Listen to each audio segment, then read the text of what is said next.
ഇന്നിവിടെ കൂടിയിരിക്കുന്ന എല്ലാവർക്കും ഒരിക്കൽ കൂടി നമസ്കാരം. നമുക്ക് വേണ്ടി കുറച്ച് സമയം ക്ലാസ് എടുക്കുകയും എല്ലാ കാര്യങ്ങളും വിശദീകരിച്ച് തരികയും ചെയ്തത് ഇൻഡസ്ട്രിയുടെ ചെയർമാനായിട്ടുള്ള സുഭാഷ് സാറാണ്. അപ്പോൾ ഈ ക്ലാസ്സും കാര്യങ്ങളും അവസാനിക്കുന്നതിന് മുമ്പ് കുറച്ച് സമയം സാറ് നമ്മളോടുകൂടെ ഉണ്ടായിരിക്കും. നമുക്ക് പൊതുവായിട്ടുള്ള കുറച്ച് സംശയങ്ങൾ, കാര്യങ്ങൾ, ഒരു പുതിയ സംരംഭകനാകാൻ നമ്മളിവിടെ എത്തിയിരിക്കുന്ന കുറച്ച് ക്ലാസ് കാര്യങ്ങൾ കേട്ടു. ഇനിയും നമ്മുടെ മനസ്സിലുള്ള എന്തെങ്കിലും സംശയങ്ങൾ ചോദിക്കാനുണ്ടെങ്കിൽ അതിനുവേണ്ടിയുള്ള കുറച്ച് സമയമാണ്. അപ്പം തുടക്കത്തിൽ ഒരു 1-2 ചോദ്യങ്ങൾ ഞാൻ സാറിനോട് ചോദിക്കുകയാണ്. അതിനുശേഷം നമുക്കുള്ള എല്ലാ സംശയങ്ങളും സാറിനോട് ചോദിക്കാവുന്നതാണ് നേരിട്ട്. സാറേ, അപ്പോൾ ഇന്നോട് ഞങ്ങൾക്ക് മനോഹരമായിട്ടുള്ള ക്ലാസ് തന്നു. എങ്കിലും ഞങ്ങൾക്ക് കുറച്ച് സംശയങ്ങളും കൂടി ഉണ്ട് ക്ലിയർ ആകാനായിട്ട്. അതിന്റെ ഭാഗമായിട്ട് ചോദിക്കുകയാണ്.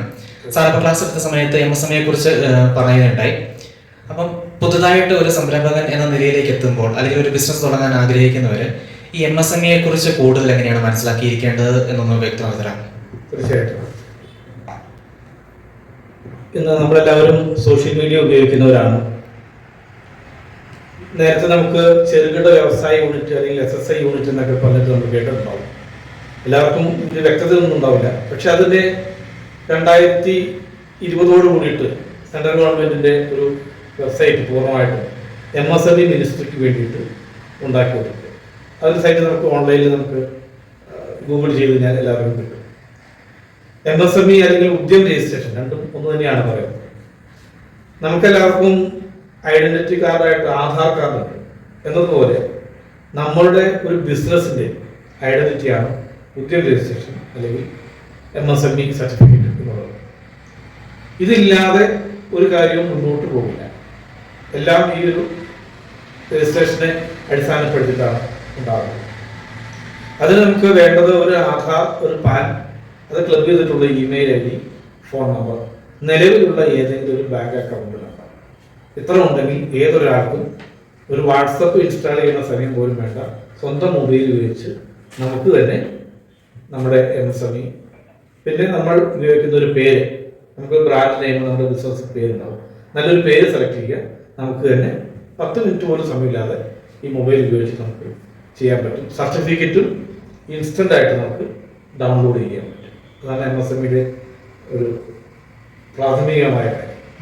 ശരി സാറേ. അപ്പോൾ ഒരു പുതുതായിട്ടൊരു ബിസിനസ് തുടങ്ങാൻ ആഗ്രഹിക്കുന്ന ഒരാൾ ഇന്നത്തെ ക്ലാസ്സിൽ നമുക്ക് പങ്കെടുത്തു. അപ്പോൾ സാറ് ഇൻഡസ്ട്രിയുടെ ചെയർമാനാണ്.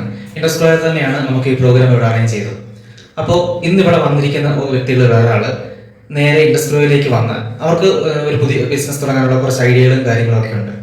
അപ്പം ആ ഒരു ഐഡിയയുമായിട്ട് ഇൻഡസ്ട്രിയെ സമീപിച്ചാൽ ഇൻഡസ്ട്രിയുടെ ഭാഗത്തു നിന്നും അവർക്ക് ലഭിക്കുന്ന സഹായങ്ങൾ അല്ലെങ്കിൽ സേവനങ്ങൾ എന്തൊക്കെയായിരിക്കും?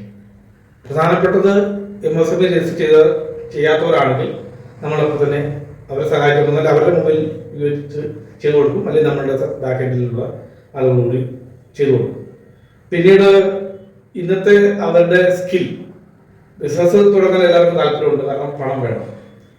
അവരുടെ സ്കില്ല്, അവരുടെ പാഷൻ, അവരുടെ പോസിബിലിറ്റി എന്തൊക്കെയാണ് അവർക്ക് സാധ്യത ഉള്ളത്, അതനുസരിച്ചിട്ടൊരു 4-5 യൂണിറ്റുകൾ സാധ്യതകൾ അവരെ കണ്ട് ഒന്ന് തയ്യാറാക്കി അതിലേതാണോ ആദ്യം ചെയ്യാൻ സാധിക്കുക.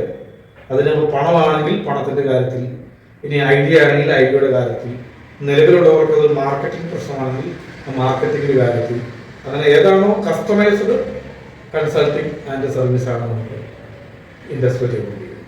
ശരി. അപ്പോൾ ഇന്നത്തെ കാലത്ത് ഒരു ബിസിനസ് തുടങ്ങാൻ ആഗ്രഹിക്കുന്നവർ ഏറ്റവും വലിയ പ്രശ്നമായിട്ട് പറയുന്ന സാമ്പത്തികമാണ്. അപ്പം ക്ലാസ്സിൽ എടുക്കാൻ സാറ് പറയുകയുണ്ടായി ഗവൺമെന്റ് രീതിയിൽ സൈഡിൽ നിന്നുള്ള കുറച്ച് സഹായങ്ങൾ, അതുപോലെ ലോണുകളെ കുറിച്ച്. അപ്പം ഈ ലോണുകളെ കുറിച്ചും അല്ലെങ്കിൽ നമ്മൾക്ക് സർക്കാരിന്റെ ഭാഗത്തു നിന്നുള്ള പദ്ധതികൾ, അതിനെക്കുറിച്ചൊന്ന് വിശദീകരിക്കാം. എല്ലാവർക്കും മുദ്രാ ലോൺ എന്ന് കേൾക്കാത്ത ഒരാളൊന്നും നമ്മുടെ ഇന്ത്യയിലില്ല. മുദ്രാ ലോൺ 10 ലക്ഷമായിരുന്നു, അതിപ്പോൾ 20 ലക്ഷം വരെ എക്സ്റ്റെൻഡ് ചെയ്തിട്ടുണ്ട് കഴിഞ്ഞ. പക്ഷെ അത് മുഴുവൻ ആദ്യം കിട്ടില്ല. 10 ലക്ഷമാണ് പരമാവധി ആദ്യം കിട്ടുള്ളൂ. എന്നിട്ട് അത് ക്ലോസ് ചെയ്ത ആളുകൾക്കാണ് നെക്സ്റ്റ് ലെവലിലേക്കാണ് ബാക്കി 10 കിട്ടുള്ളൂ. 5 ലക്ഷം വരെയുള്ള ലോണുകളാണെങ്കിൽ കുറച്ചുകൂടി ആ ബാങ്കുകാർക്ക് ഈസി ആയിട്ട് കൊടുക്കാൻ കിട്ടാനേ എളുപ്പമുണ്ട്. അത് കൊളാട്രൽ ഫ്രീ ലോണാണ്, വീടില്ലാതെ കിട്ടും.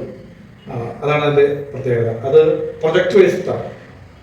നല്ലൊരു DPR അതിനുവേണ്ടി കൊടുക്കണം. അതിന് ആധാറും പാനും ഈ പ്രൊജക്റ്റും ഉണ്ടെങ്കിൽ എത്രയും പെട്ടെന്ന് നമുക്ക് ലോൺ പാസ്സാക്കാം.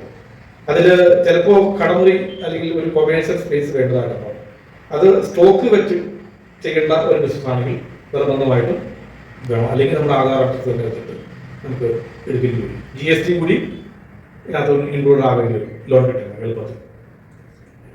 ശരി സാറേ, അപ്പം ചോദ്യങ്ങൾ ഞാൻ തുടങ്ങി വെച്ചിട്ടേ ഉള്ളൂ. അപ്പോൾ ഇനി ബാക്കി ചോദ്യങ്ങൾ ചോദിക്കാനായിട്ട് ഞാൻ മൈക്ക് കൈമാറുകയാണ്. അപ്പോൾ ഓരോരുത്തർക്കും ഓരോരുത്തരുള്ള സംശയങ്ങളോ കാര്യങ്ങളോ സാറിനോട് ചോദിക്കാനും സാറിന് അതിനുള്ള മറുപടി തരുന്നതായിരിക്കും.